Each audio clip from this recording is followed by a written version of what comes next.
Защо ни таксуват пластмасовите кутии в супермаркетите?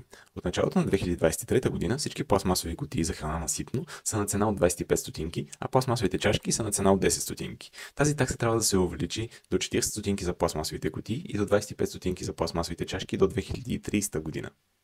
Таксата е част от директива за намаляване на негативното въздействие на определени пластмасови продукти върху околната среда.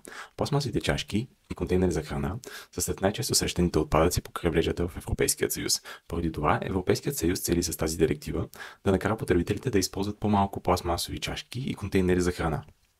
В България обаче това е невъзможно.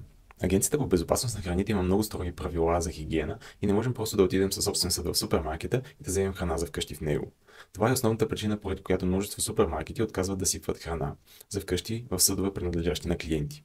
По този начин ние сме принудени да плащаме такса за редуциране на пластмасовите опаковки, без реално да имаме възможност да използваме друга алтернатива. Все пак има частична светлина в края на тунела. Министерството на околната среда и водите излезе с разпореждане, че потребителите могат да изискват алтернатива на пластмасовият съд, а търговците са задължени да разполагат с такава. Тоест, така ли, че ще продължим да плащаме такса за съдовете за храна на ситно за в бъдеще, поне можем да изискваме техните алтернативи, които са без пластмаса.